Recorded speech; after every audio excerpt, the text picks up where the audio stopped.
A senhora acredita que conseguimos reverter na Câmara dos Deputados essa mudança na legislação de licenciamento ambiental?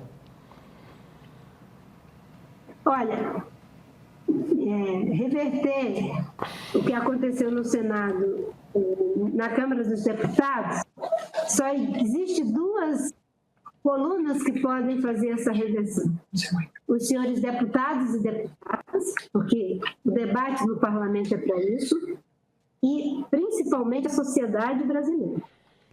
Se a sociedade brasileira, né, der sustentabilidade política para que os nossos deputados e deputadas, né, sintam que não se quer voltar para o tempo de Cubatão, de Balbina, que não se quer dizer que o empreendimento como Mariana e Brumadinho não deve passar pelos regramentos ambientais, a sociedade brasileira dando esse conforto político para os nossos deputados, eu já vi muitas mudanças. Quando pressionaram o Fernando Henrique para a reserva legal voltar de 80% que ele tinha criado, saído de 50% para 80%, depois de uma pressão descomunal para ele voltar para 50%.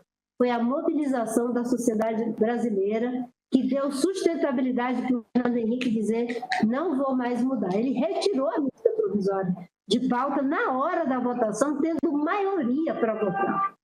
Só tinha o meu voto contra e do Gabeira na comissão. Né? Quando o Temer quis acabar com a RENCA, um mosaico de unidade de conservação Pará e Amapá, houve uma grande mobilização da sociedade e voltou atrás. Estava tudo certo para interferir num processo que seria altamente desastroso. O presidente Lula, quando nós ajustamos as medidas do Plano de Combate ao Desmatamento em 2007, que nós identificamos uma tendência de alta, o presidente tomou várias medidas, né? Inclusive que os bancos não podiam financiar quem tem produção de área ilegal, não financiar nada que não tenha os processos, os regramentos corretos. Isso foi fundamental. Foi uma grita generalizada na Amazônia inteira, pressão vinda de todos os lados. Naquele contexto, todo mundo diz, a senhora saiu por causa de divergência com a Dilma na questão dos licenciamentos. Não foi isso. Eu saí porque o Mangabeira Unger, naquele momento, ele fazia coro, né, com essas visões retrógradas e uma pressão enorme para o presidente revogar as medidas. Seria um desastre. Mas a pressão era descomunal. Eu saí com a minha equipe, Capobianco, Tasso Azevedo, todas as pessoas que estavam com a gente naquele momento. Teve um grupo de remanescentes que ficaram até para dar continuidade às coisas e para dar a sustentabilidade política para o plano continuar. Houve uma grandalização da sociedade brasileira, principalmente fora do Brasil. O presidente Lula se sentiu respaldado e mesmo com a pressão, ele não só manteve o plano, mas chamou meu amigo Carlos Mink para ser um ministro, que é tão ambientalista quanto eu e eu tão quanto ele. Aliás, aprendi muita coisa com ele, né? Não é que eu seja tão mais nova do que ele, é que eu sou uma pessoa que, né, conheci eles ainda na época do Chico Mendes, ele, o Gabeira e o Sirquis, e foram as pessoas com quem eu aprendi os conceitos, porque eu fazia na prática. Não tinha os conceitos da ecologia, ainda muito jovem lá com o Chico Mendes. Eu aprendi muita coisa com eles. O Mink veio para o Ministério, a agenda continuou, o desmatamento chegou ao menor índice, que foi de 4.600 quilômetros quadrados, certo? Por quê? Porque a sociedade brasileira deu sustentabilidade política e o presidente Lula, né, bancou a continuidade do plano. Eu continuei ajudando o Mink, não saí para criar uma situação de desconstrução, muito pelo contrário. Isso, como diz o Lacan, repito, o sentido aparece e ele apareceu. E graças a Deus que naquela conversa em 2022, eu e o presidente Lula estamos em paz. O que aconteceu, lembra do que aconteceu lá em Dubai?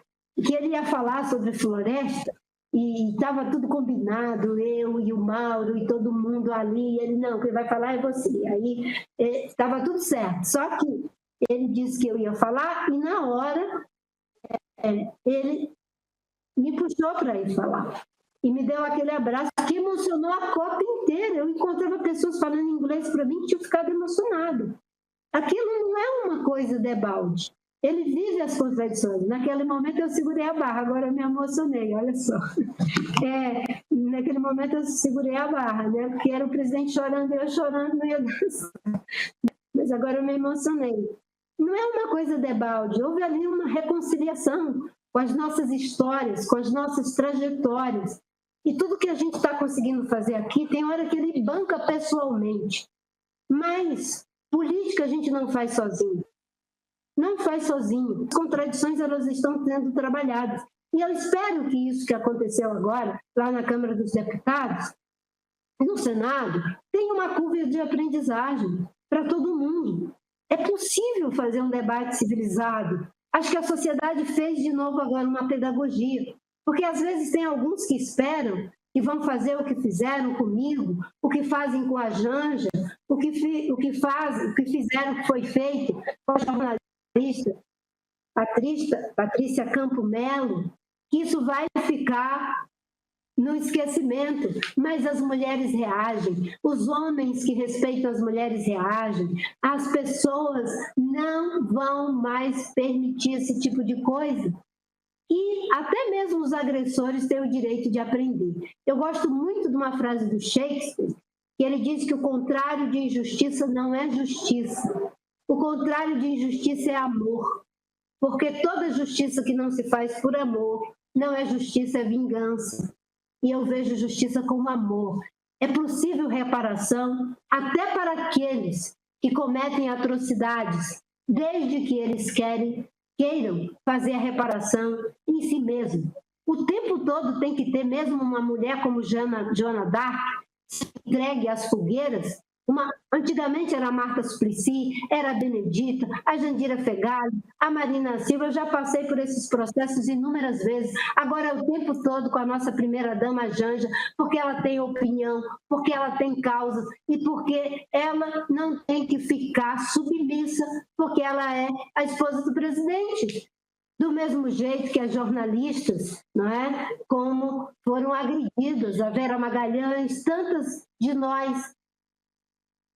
Muito obrigada pela oportunidade que vocês me deram até de fazer esse desabafo. Desculpe pela emoção, mas nesse momento todos nós estamos aprendendo, inclusive aprendendo que defender a democracia é o tempo todo. Eu gosto do Dória quando ele diz, eu sou um liberal. Eu nem fico pensando que ele é liberal, eu só fico pensando que tu tem uma competência enorme, que tu traz pessoas incríveis para esse debate, como a Marilis, como a Luísa e tantas outras pessoas. É isso que faz a gente ser civilizatoriamente melhor, não é? Porque diferente, sim. E eu trabalho agora, é o seguinte, eu acho que todos nós, a maioria de nós era tudo desenvolvimentista, capitalista, socialista, comunista, progressista, conservador. Agora todo mundo tem que ser sustentabilista. Só não pode ser negacionista, machista, racista. Isso não pode ser, e nós estamos aqui para dizer que não vão prevalecer.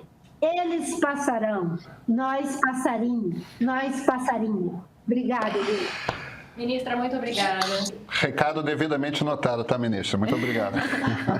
A sua assessoria está sendo cancelada aqui pela nossa audiência, que queria mais um tempo para conversar com a senhora, mas todo mundo adorou. Muito obrigada, ministra. Obrigada, ministra. Obrigada a vocês. Foi muito bom estar aqui com vocês. Em 2018, Jair Bolsonaro, um político abertamente hostil ao regime democrático, chegou aqui, à presidência da República, pelo voto. Ninguém pode ter a ilusão de achar que não há conflito em democracia. Não, os regimes democráticos são muito conflituosos. E 4 anos depois se movimentou para continuar aqui, mesmo não tendo votos para isso. Democracia é um regime intrinsecamente frágil.